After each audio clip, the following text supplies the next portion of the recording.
Welcome to the Hooligan Nation, a KISS-Centric podcast for our As the KISS World Turns bonus episode, where we discuss all the current events involving the hottest band in the world. This is your backstage pass to everything happening in the world of KISS. We cover the latest news and rock-fueled rumors from the KISS universe. I am Anthony. Hi, I'm Rocco. Yes, you are. This week, we're diving into the band Simfera. Father Rocco asked last week, where's Waldo? Well, I have an answer to that. Ooh. Also, Bruce Kulick's health issues, KISS Army Storm's Vegas update, of course. And finally, we discuss Paul Stanley's appearance on the Magnificent Others podcast with Billy Corgan. Strap in, crank it up, and let's talk KISS. Father Rocco. It's beautiful. Thank you. Not a problem. What's up? What's going on?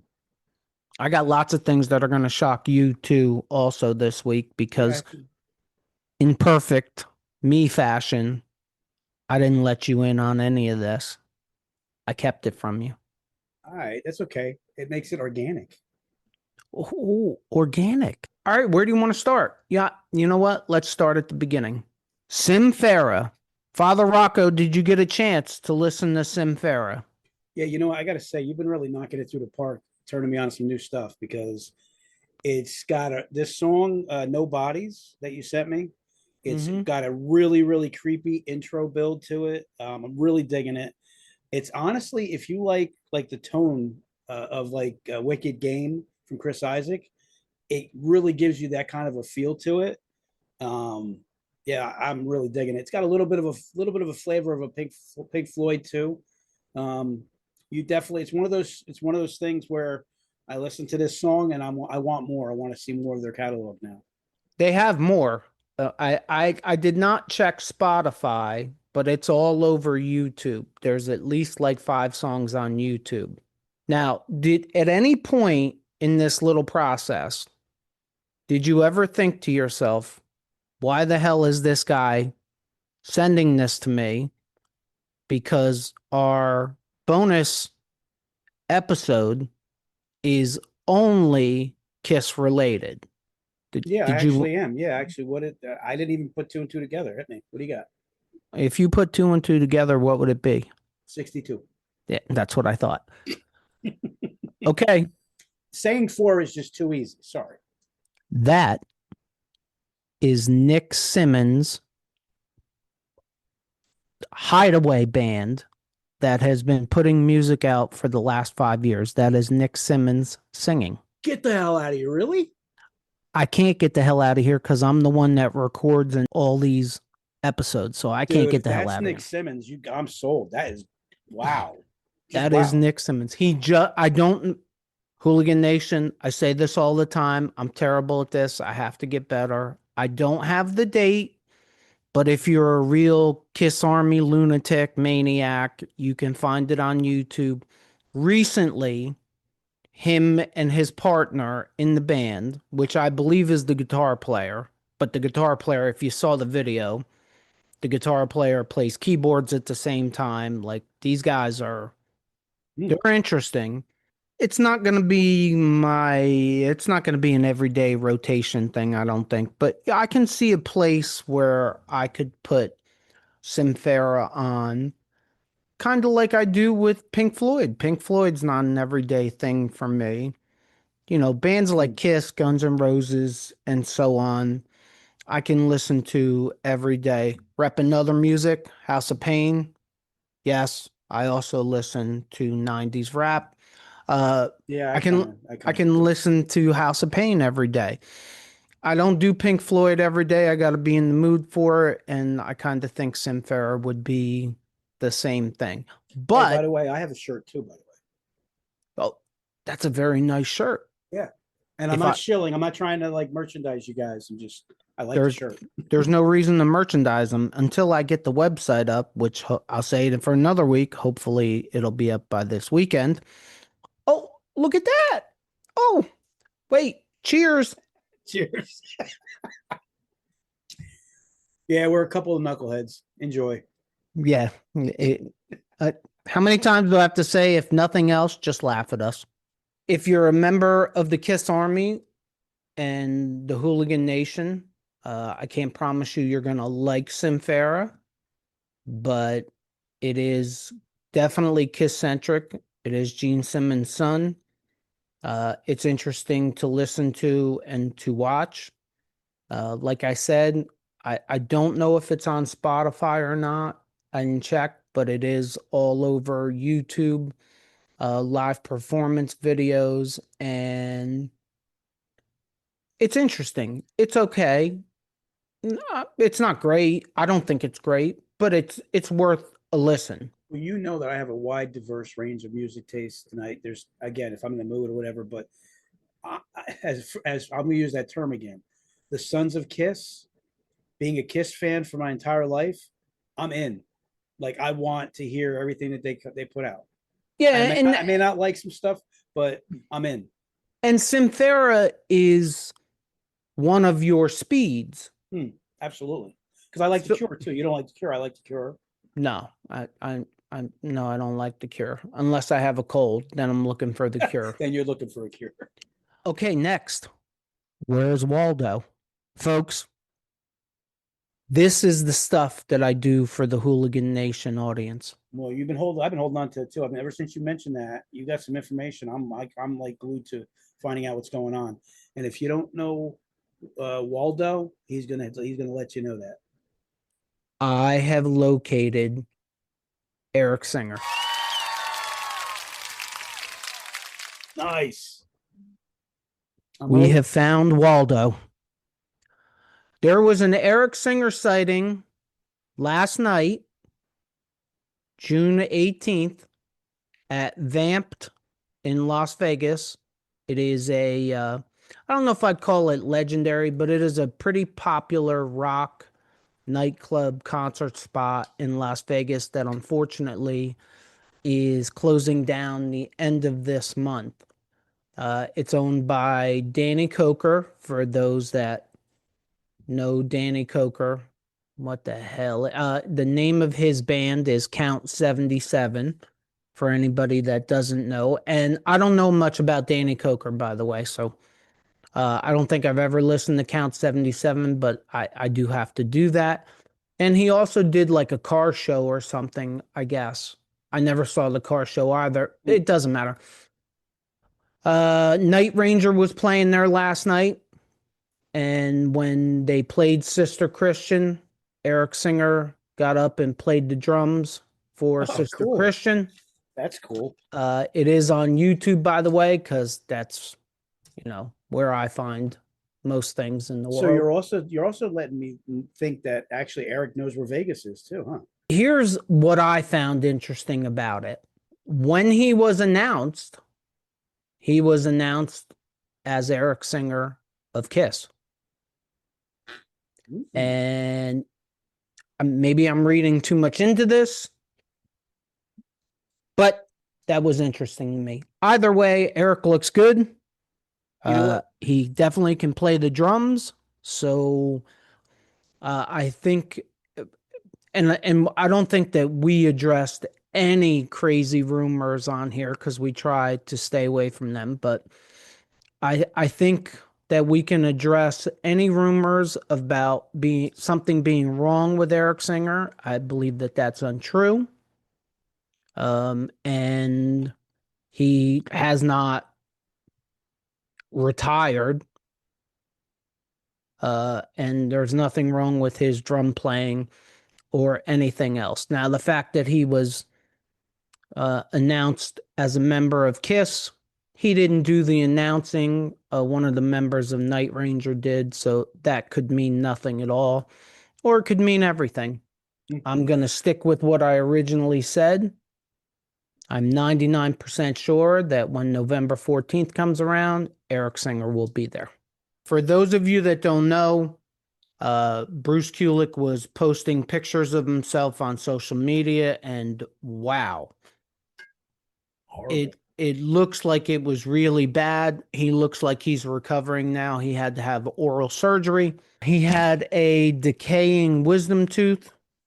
And I don't know, maybe this isn't news to everybody else, but for somebody that has two impacted wisdom teeth still that I'm determined to die with in my mouth, if you're like me, pay attention to those wisdom teeth. And if you don't take me seriously, go on Bruce Kulick's social media and you'll see why you should take it seriously. That's really all I got. That dude did not look good. Not that I think that Bruce Kulick watches us, but if by chance he does, Bruce, we hope you get well soon. Get well, dude. Next update, and probably my favorite update of the week. This is really part of the reason why we turned the Wednesday segment into As the KISS World Turns, because things are coming out so often now. There's no way to keep up with it unless we have one little section that we can just do this. So that's why we're doing it. I got an email for anybody that is not on the KISS Online email list. I got an email yesterday and it made me giggle a little bit. It says, "Get ready for an unforgettable weekend celebrating all things KISS. The ship may be landlocked, but the spirit of the cruise lives on. This time in Las Vegas, join us as we honor 50 years of KISS with a special unmasked electric performance with KISS, exclusive fan experience, and more. It's the Cruise Reborn, November 14th to 16th at the Virgin Hotels, Las Vegas." The only Paul's two like, things, hold my beer. This is how you do it. the only two things I can take out of this is Paul Stanley is still the boss, or Pop House went to Paul and Gene and said, "Hey, this isn't selling. This isn't working. We need to rebrand this." I think maybe a combination of both. And then Paul specifically went out and said, "Well, I don't have to tell them that it's Pop House's idea. I can make it sound like it's my idea." I don't know what the answer to it is, but it's one of those two, I think. And I said this last week, and I'm going to stick with this so far. It makes me much more warm and fuzzy inside to at least think that Paul and Gene are running this, and only because I have roughly 50 years experience of dealing with Paul and Gene, and for the most part, not 100%, but for the most part, when they say they're going to do something, they usually do it. And now finally, Paul Stanley on Magnificent Others podcast with Billy Corgan. Father Rocco. Yes. It's your show. Got a lot of notes, and I recommend watching the interview.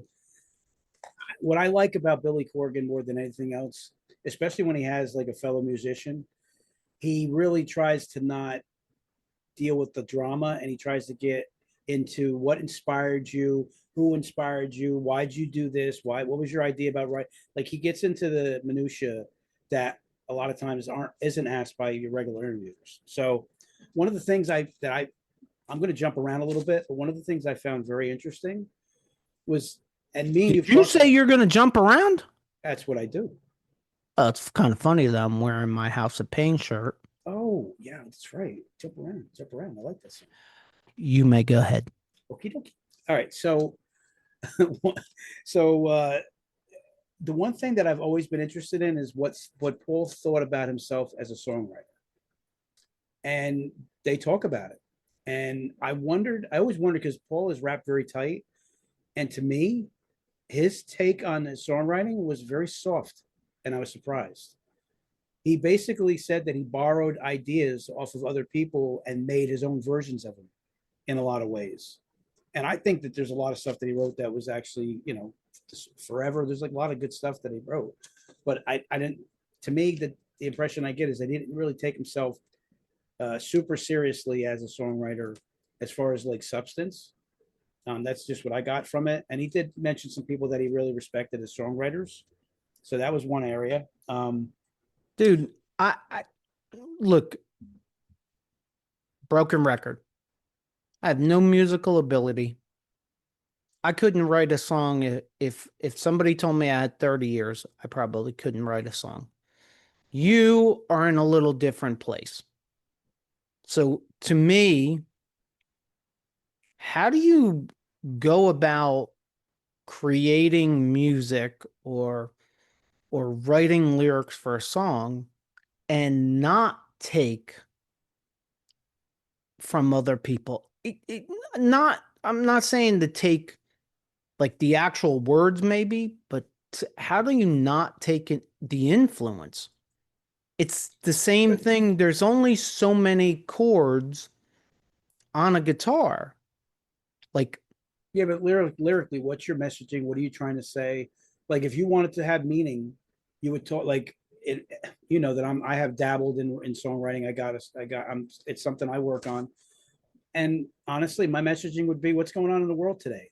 We got a lot of chaos in the world today. There's plenty no, of stuff to write about. You know what I mean? no, but what I'm saying is, how do you go about that? And what I'm trying to say is, I think Paul is being honest when Mm. maybe other songwriters are less than honest and don't say, I take from other songwriters. I don't see Well, how that would be possible. If I sat down to write a song, I, I really believe that other songs would come into my head when I was thinking about a lyric, a word, well, a feeling. the one thing that I definitely know is that if you see a certain band, for the most part, they find patterns and they find different layers the way that they do things to where even if songs are different, they have a formula that they follow. Paul basically said there's people that have wanted them to go away a long time ago. They're never going to stop until they're ready to stop. That means doing, but as far as touring with makeup, that part's done. That's what they said. But he left it open that he could actually write with other people down the line. It's not on his front of his mind, but um, there's definitely. He also said that he put his guitar down. He just had to. He had to stop for a while, for quite a while. Yeah, he's open to doing a lot of things down the line. I forget the name of it. You'll be able to Soul Station. He's still involved in that. That's something he continues to do, and he will continue to do. He said it's very very prevalent in his life. I believe that Soul Station comes from how he can sing. You could have Paul Stanley sing a Kiss song, a new Kiss song in a different register. But you can't have Paul Stanley sing Detroit Rock City as a baritone. Right. It won't work. Sure. Whatever he puts out on Soul Station, he can put it out and kind of cater it around his singing ability today. As far as the retirement thing, I believe that this whole retirement thing was created by the media because I don't remember ever seeing anything, and I'm still actively searching to find something to have Paul and Gene saying, "Hey, we're retiring, we're hanging it up, we're tired, we're old, we're this, we're that." Look, I think it's out of necessity. I think it was out of necessity that they could not keep putting the makeup on and wearing the costumes and running around the stage and flying to the lights and flying across to another. These are 75-year-old men.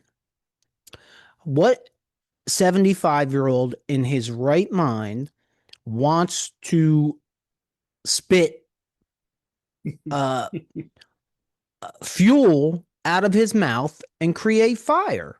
Like, no, you don't heal. Number one, when you make a mistake, you don't heal the way you healed when you were 30, 40, and 50. That's the truth.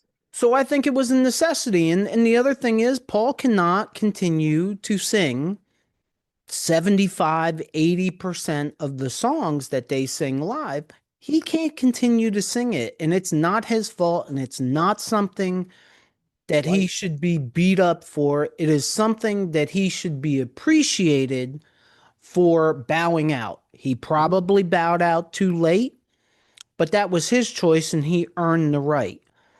They never said we're never going to play as Kiss again. They never said we're never going to put new music out, and I don't think they're going to. They never said any of that.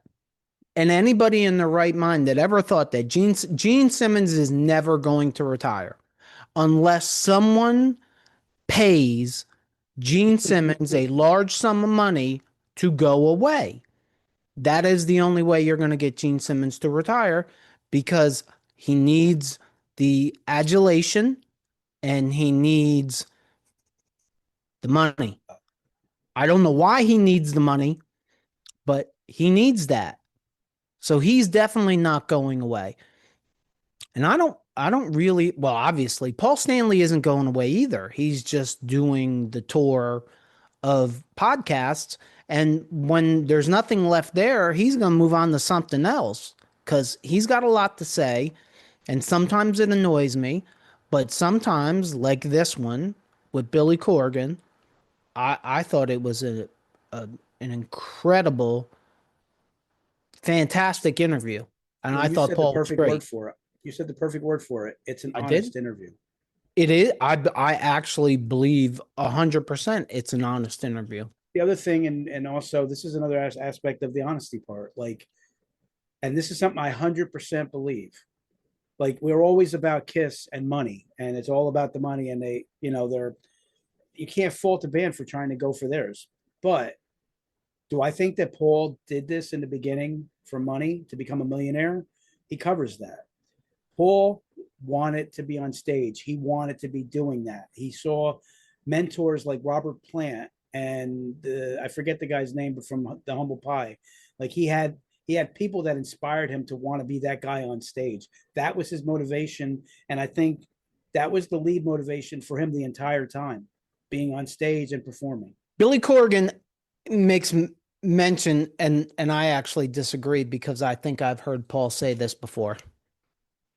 But Billy Corgan makes mention that he's heard or he thought he heard Paul say that in the beginning all he wanted to do was be a star. Hmm. And Paul denied that and said no, that he didn't say that. He And said it in an interview before. I think I heard him say it. I do too. But that pretty much sums up it pretty much sums up what Paul was trying to say. And it also pretty much sums up, I think, what most Kiss fans, not just me, think. For a chubby kid with a disability that got made fun of in school, what bigger FU is it than to be a star? Doesn't matter what you're a star at, That's true. but to be a star. I That's Yeah, the that's biggest true. FU I can think of. And with being a star, and this is where Paul is more refined than Gene, Hmm. because with becoming a star comes the money. So you don't have to say, hey, I did it for the money. Right. Now, Gene goes out of his way to say it, but Paul doesn't have to say that. Do I think that Paul Stanley wanted to be a broke celebrity? No, but it's not. No. That wasn't what led him to the dance. I'm sure it's part of what led him to the Yeah, dance. but I think if you got passion for music, I don't think that you want to make money and you want to be successful. But if your main focus is putting out the best product, it's going to come with it. That's kind of what I'm saying. Right. With the stardom comes the money. Absolutely. So you can sit on camera and you're not lying to people when you say, it wasn't about the money. Well, it wasn't about the money because you knew that sooner or later they're going to back the Brinks truck up and hand you all the money. But that's an important point to me of what the difference is between Paul and Gene. And I'm not going to say that Paul's smarter than Gene, but They're Paul different. is more refined than Gene. Paul thinks about his answers Sometimes Paul thinks about his answers and still says something incredibly stupid, Hmm. but Gene, this is the way it comes across is Gene just says it and then deals with the fallout that comes from it. Right. But another thing that made me feel warm and fuzzy, I don't know if you picked up on this. Again, going back to the songwriting thing, he said that he come on and love me. You know, my favorite, my the song that started me up with Kiss. He used that song as a reference to his songwriting. It was pure. It was how he was feeling, and the things that he wanted to be able to do, like the groupies and that lifestyle. They wrote about in the beginning what they wanted and then ended up living that, like Strutter Yes. and Come On and Love Me and things like that. It's what they dreamt to get to, and then he talks about living that. Yeah, I thought that was cool. The other thing, and we talked about this already, like I never really, I kind of like avoided Led Zeppelin because I was such a Kiss fan, and the Led Zeppelin fans were always against Kiss when I was growing up in high school and everything like that. And now I'm really into Zeppelin. I'm trying to dive more into their catalog, especially as a guitar player. But I never realized, I knew that Zeppelin that Paul was a big Zeppelin fan, Led Zeppelin fan. I never realized how much of an influence Robert Plant had on Paul Stanley, which may lead to why he tried to stretch his vocals so high at times. What I found more interesting than that, because I am not a big Led Zeppelin fan, as I've said before, Mhm. is that Paul said that he reached his peak in the 80s, which I'll definitely agree with that. It was Paul Stanley on Helium, certain songs, but he said it was easy. Yeah, And I thought that was interesting. he said he could turn it on and off at any time. Right. Now, in reality, Paul, don't get mad at this, but that's probably what destroyed your voice.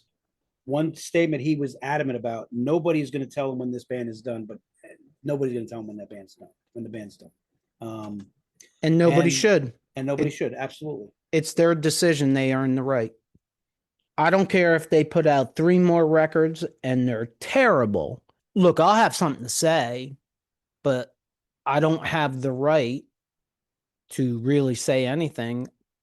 Even if Kiss puts the makeup on, puts the costumes on, and decides, you know what, we're going to do this until we drop dead on the stage, I think they've earned the right to do it. Right. And if nobody shows up, then hey, by the way, we're done. That's when they're done. That's when you know you're done. Right.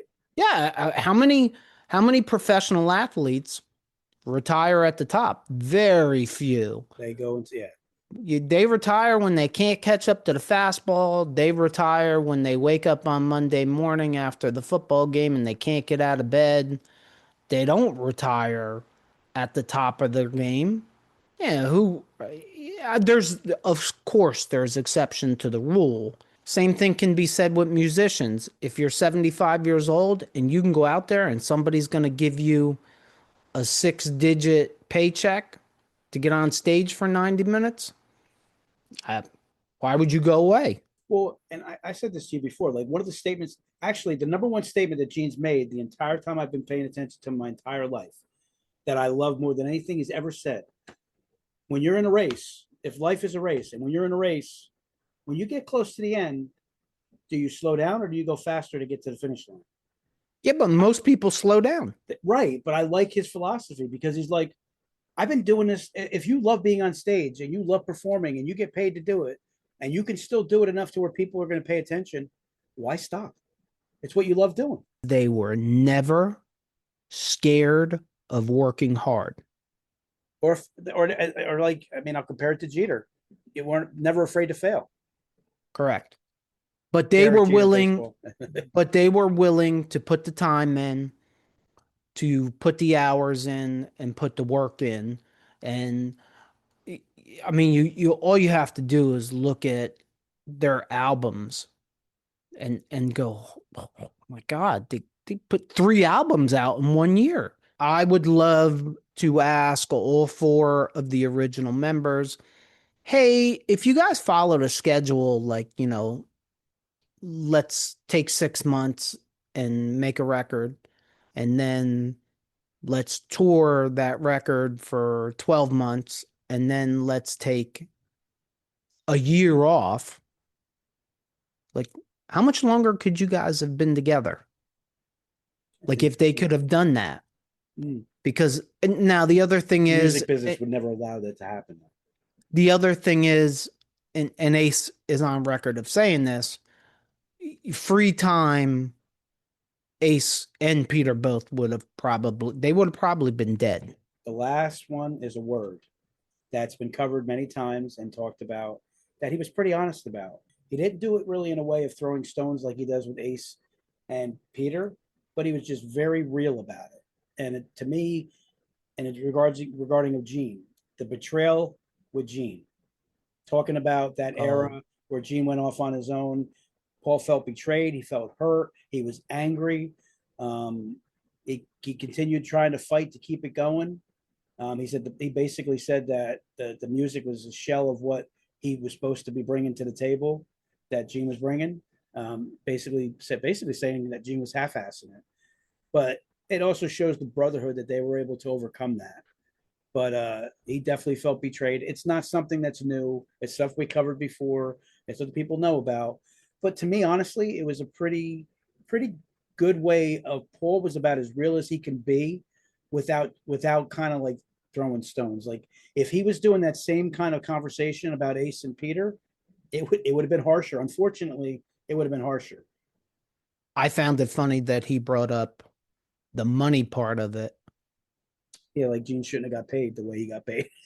Yeah, yeah. I'm, you know, thought that was interesting. I also thought it was honest, and I also think that Paul was right. Paul is right when it comes to, and I think Gene has admitted. Yeah, I think that's why they're still together, because Gene was like, "Hey, you know what? You got me. You can I fix it." have a feeling that Gene Simmons behind the scenes is at least a little different than Gene Simmons in Yeah, front of the camera. yeah. Um, and I think Gene is the one that says, "Yeah, I did it. I shouldn't have done it. My bad. I'm Right. sorry." But you know what? We talked about this too. Like, if you're Gene and you have a window of opportunity, and it's something in you that you want to try, and you kind of like put it underneath the rug and forget about it because you got this band. Like, I can kind of understand both sides of it. Like, you have an opportunity to do something that maybe you've always wanted to try. At least he knows at the end of the day, he gave it a shot. It wasn't what it was. Maybe it wasn't what he thought it was going to be, and he was still able to go back to the band. But he did it the wrong way. He definitely did it. He did it in a way that was not honoring his partner. Look, I believe there's two kinds of people out there. There's one type of person that walks into an ice cream shop, finds a flavor of ice cream that they like, and says, "I like this one." And that's their flavor of ice cream. And then there's the other person that says, "How many flavors of ice cream do you have here?" "Oh, you have 130? Okay, I got to try all 130. If you think about Gene with women, Hmm. he wanted all, however many hundreds of millions of women live in this world. He wanted every flavor. Right. He gave it the old college try. And for that matter, Paul did too. But that, I think that's the way Gene lived his entire life. Think about merchandising. uh, Same thing, every flavor he can get. And he wanted to produce bands, he wanted to manage bands, he wanted his own record company. He now has supposedly his own movie production company. He wanted to be a movie star. He wanted to do television. He wanted to do solo Yeah, the albums. wheels in his head never stop turning. Correct. There is a guy that needs a sleepy gummy to go to bed at night. If you're listening to us on any of the podcast platforms, please leave us a review. And if you just found us, check out our past episodes. If you're watching us on our YouTube channel and you like this episode, please consider hitting the like button, just like him, and leaving us a comment. Hit that subscribe button, just like him, so you don't miss any future episodes. And check out these episodes right up here. As always, if you made it this far, thank you for supporting us. And don't forget, if it's too loud, you're too old. Peace out, Hooligan Nation.